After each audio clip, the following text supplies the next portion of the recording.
हो गए। क्यों उन्होंने चुनाव के बीच बीजेपी को चुना? एक्सक्लूसिव बातचीत की है हमारी सहयोगी रुशाली कदम। आज मेरे साथ एक ऐसे शख्स हैं जिन्होंने एक अपना रिकॉर्ड बनाया है। अ, हीरा मंडी की जो सक्सेस है उसमें उनका बहुत ही बड़ा योगदान हम कह सकते हैं वो योगदान हम देख ही रहे थे कि उसके बीच उन्होंने और एक बड़ा झटका, एक बड़ा बम फोड़ दिया है। पॉलिटिक्स में भी वो आ चुके हैं। आपने एकदम सही समझा। हमारे साथ शेखर सुमन जी है। सर, बहुत-बहुत स्वागत है आपका बहुत इंडिया बहुत न्यूज़ पर और thank you so much India हमें न्यूज़ टाइम का देने बहुत के बहुत लिए। शुक्रिया और आपका बहुत बहुत शुक्रिया। सर, हीरा मंडी की मैंने जो बात कही कि इतनी लेजेंडरी स्टार कास्ट है इसमें। विमेन पावर काफ़ी इसमें दिख रहा है और सिर्फ मेन लीड जो है, मेल लीड, वो सिर्फ 3 है और आप उसमें से एक हैं और बेहतरीन आपके अभिनय का परिचय हमको वहाँ फिर एक बार दिखाई दे रहा है। काफ़ी सारे रील्स भी उसके आ रहे जी, हैं। जी, उसको भी मिलियंस में लाइक्स मिल रहे हैं। जी। क्या कुछ कहेंगे हीरा मंडी इसका को लेकर? सारा श्रेय सिर्फ़ एक ही इंसान को जाता है, वो है संजय लीला भंसाली जी। जो कि एक मैं समझता हूँ कि एक ऐसे फ़नकार हैं जिनकी कोई दूसरी मिसाल नहीं है इस वक़्त। एक तिलिस्म है उनके काम में, एक जादूगर हैं, साहिर हैं वो और उनकी सोच आप यूँ समझ लें कि एक शेर है, एक एक नग़्मा है, एक नज़्म है, एक शायरी है, एक कविता है। इतना खूबसूरत बहुत कम लोग सोचते हैं और जिस भव्यता के साथ उन्होंने इसे बनाया है और किरदारों की जो पकड़ है, किरदारों का जो चयन है और जिस तरह से उनकी अदाकारी और निर्देशन है, वो जितनी सराहना की जाए उतनी कम है। ओटीटी में अब दुर्भाग्यवश एक ऐसी अवस्था में पहुंच चुका था, जहां मुझे ऐसा लगा कि वो रसातल की ओर जा रहा है। जो जो टीवी का हाल हुआ, वही फिर ओटीटी का होने लगा कि लोगों को लगा कि गाली-गलौज और सेक्स से भरपूर और अश्लीलता और ये सब दिखाई जाए, तो लोग उसे ज़्यादा पसंद करते हैं। तो ये उसको सनसनीखेज़ बनाने के चक्कर में छोटे शहरों के अंडरबेली को दिखा के और नाली और गलियां और बलात्कार और खून खराबा और जाने क्या क्या अटरम पटरम वो दिखा रहे थे। उसमें अचानक एक इत्र की फुहार, एक ऐसा लगता है कि किसी ने चारों तरफ एक खुशबू फैला दी हो और बंसाली साहब की दुनिया अपने आप में बहुत ही खूबसूरत दुनिया है और सिनेमा खूबसूरती का माध्यम है। जब आप सिनेमा में कुछ दिखाते हैं तो वो ज़िंदगी से वो वो जो तस्वीर है वो बड़ी होनी चाहिए। क्योंकि आम ज़िंदगी में हम अगर एक-दूसरे को इस तरह से नंगी आँखों से देख रहे हैं और वही सादगी अगर हमें फ़िल्म में दिखाई जा रही है तो फिर उसका कोई मायने नहीं रह जाता। हम बातचीत करते हैं आपस में, फिर कविता हमें क्यों अच्छी लगती है? क्योंकि उसमें शब्दों को जिस तरह से पिरोया जाता है, वो अपने आप में एक विधा है, एक कला है। एक शेर मुकम्मल कब होता है, काफ़िया मिलता है, उसमें एक जज़्बात कुछ छिपे होते हैं। उस लिहाज से देखें तो भंसाली साहब की जो सोच है, वो ज़मीं से फ़लक तक है और इस वजह से उसे तमाम अ, पूरी दुनिया में पसंद किया जा रहा है। 45 देशों में ये शुमार है टॉप 10 शोज़ में कहीं-कहीं ज़्यादातर जगह नंबर 1 है और ये एक बड़ी अचीवमेंट है हिंदुस्तान के लिए।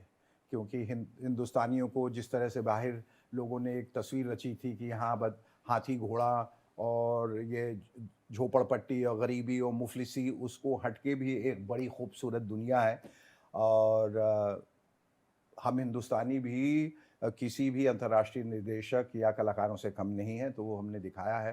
तो आज एक ग्लोबली इतनी बड़ी हिट हुई है हीरा मंडी और लोग बहुत सराहना उसकी कर रहे हैं। तो दर्शकों का शुक्रिया, जनता का शुक्रिया और सबसे ज़्यादा भंसाली साहब का शुक्रिया और तमाम कास्ट का शुक्रिया और टेक्नीशियंस और क्रू और जो सिनेमाटोग्राफर हैं, जिन्होंने मिलके इसे इतना खूबसूरत बनाया। उसके बीच में आपने कहा कि जब ये उत्साह और उत्सव ये चल ही रहा था, उसके बीच में एक और उत्सव जो है वो भी, अब जिसे आप कह रही हैं धमाका, वो मैं धमाका तो नहीं कहूँगा, मैं ये कहूँगा कि वो एक खूबसूरत कदम वो भी है। उस ओर जिस ओर जाने की इच्छा मन में बहुत दिनों से प्रबल थी, लेकिन इस बात की आशंका थी कि कहीं इसको लोग गलत नज़रों से ना देख लें। जब भी आप राजनीतिक दायरे में घुसते हैं, उसका रंग जो है हर चीज़ का, हर वाक्य का जो भी होता है वो राजनीतिक हो जाता है, जबकि ऐसा कुछ नहीं है। मैं बहुत भावनात्मक वजहों से बीजेपी में आया हूँ और मुझे ऐसा लगता है कि सिनेमा से बाहर भी एक अलग दुनिया है, जहाँ हम सिर्फ एक इंसान हैं और हिंदुस्तान के नागरिक हैं और उसके नाते हमारी कुछ सामाजिक ज़िम्मेदारियाँ हैं और उसकी भी पहल होनी चाहिए, उसका भी इज़हार होना चाहिए। और इसलिए मुझे ऐसा लगा कि जो सोच मेरे दिमाग में बहुत दिनों से थी, ज़हन और ये पशोपेश में था, ये कश्मकश में कि क्या मुझे पार्टी से जुड़ना चाहिए या मैं बाहर रह के भी ये सपोर्ट दे सकता हूँ उस इंसान को जिसने निस्वार्थ भाव से पूरे देश को आगे बढ़ाया है और प्रगति पथ पर रखा, जिनका नाम है माननीय हमारे श्री नरेंद्र मोदी जी। और लीडर के पीछे रहना बहुत ज़रूरी है। लीडर जो हमारा है, जो जिसके नेतृत्व में ये देश प्रगति कर रहा है निरंतर, क्योंकि उसको चुनने वाले हम हैं, तो हमारा ये फ़र्ज़ हो जाता है कि हम उनका हाथ बटाएं, उनका हाथ मजबूत करें। और ये कुछ लोग बाहर रह के भी करते हैं और कुछ लोग पार्टी से जुड़ के भी करते हैं। लेकिन शेखर जी, तकरीबन 15 साल के बाद आप फिर एक बार राजनीति में लौट रहे हैं। तब पिछली बार आप कांग्रेस के साथ थे, वो एक दौर, और उसके बाद 15 साल के बाद फिर एक बार राजनीति में आने की सोच, इसके पीछे क्या? न पहले मेरे लिए वो राजनीति थी, न इस बार है, और इस बात को समझाना बहुत मुश्किल हो जाता है। लेकिन आप तो चुनाव लड़े थे जी, पिछली बार। जी, वो इसलिए लड़ा था क्योंकि मैं जो करना चाहता था उसका रास्ता वही था। जी। क्योंकि आप चुनाव लड़ते हैं, आपको पद दिया जाता है, तो आपके हाथ में कुछ ताकत आती है और आप वो सब कर पाते हैं जो आप करना चाहते हैं। हालाँकि सच ये भी है कि पहली बार जब मैं आया था, मुझे कोई इल्म नहीं था राजनीति में, मुझे धकेल दिया गया था। तो उस वक़्त राजनीति ने मुझे चुना था, अगर उसे राजनीति नाम दे तो। और इस बार मैं बहुत सोच समझ के मैंने ये कदम बढ़ाया है। हालाँकि देखिए, ये पार्टी राजनीति से जुड़ी है, राजनैतिक है, लेकिन मेरा जो कदम है इससे जुड़ने का और उसकी तरफ आने का, वो पूरी तरह से भावनात्मक है। और इसलिए देखिए, ना मैं पहले आया और ना इलेक्शन के बाद आ रहा हूँ। मैं एक ऐसे वक़्त पे आया जब मुझे मेरे दिल ने गवाही दी कि अब मुझे जाना चाहिए। तो मैंने कहा कि एक सोशल रिस्पॉन्सिबिलिटी के तहत जब आप कुछ देश के लिए करना चाहते हैं, तो फिर उसके लिए ज़्यादा सोचें नहीं। फिर आप आगे बढ़ें और कदम से कदम मिलाकर सरकार को मजबूत करें। आपने कहा कि पिछली बार जब आप आए थे तो आपको ढकेल दिया गया था। बिल्कुल। इस बार आप राजनीति में आए हैं, तो जी, चलिए मान लेता हूँ। क्योंकि राजनीति में देखिए हर कदम जो है बड़ा हिसाब किताब रख के किया जाता है। तो आपको पॉलिटिक्स में आने वाला किसका? हर इंसान पॉलिटिकल नहीं होता, मैं ये समझाने की कोशिश कर रहा हूँ। मैं पॉलिटिक्स में आके भी एक अभिनेता ही रह सकता हूँ और मेरी जो भावनाएं जुड़ी हुई हैं एक अभिनेता होने के नाते, वो मैं उसी का इज़हार कर सकता हूँ। कोई ज़रूरी नहीं है कि मैं नेताओं की तरह बात करने लगूँ, मैं लंबे-लंबे भाषण देने लगूँ, मैं ऐसी बातें करने लगूँ जिसका बेफिज़ूल की बातें जिसका कोई मतलब नहीं है। क्योंकि मैं हमेशा मानता हूँ कि कहने से ज़्यादा मायने तब होता है जब आप उसे करके दिखाएँ। तो अभी तो प्रवेश ही किया है, जब कुछ करूँगा तो कुछ बोलने लायक रहूँगा, और अगर नहीं कर पाया तो ये सवाल उठता है कि फिर आप आए थे, कुछ कर क्यों नहीं पाए? फिर उसका जवाब उस वक़्त दूँगा। लेकिन किसका फ़ोन आया था? किसने पहल की? मुंबई से फ़ोन आया था? दिल्ली से फ़ोन आया था? जी, बीजेपी के national general secretary Vinod Tawde ji का फ़ोन आया था और उन्होंने सप्रेम बुलाया मुझे दिल्ली और कहा कि आप आना चाहेंगे, जुड़ना चाहेंगे या नहीं? आप कल आ सकते हैं। मैंने कहा कि मैं इस उत्साह के बीच में हूँ, लेकिन मुझे लगा कि ये अगर मैंने मौका गँवा दिया तो फिर ये बात आई गई हो जाएगी और फिर ये मामला टल जाएगा। मैंने कहा कि बहुत दिनों से सोच रहा था, इसलिए कई इंटरव्यू जो मैंने कहा कि मैंने कल तक नहीं सोचा था और अचानक हो गया।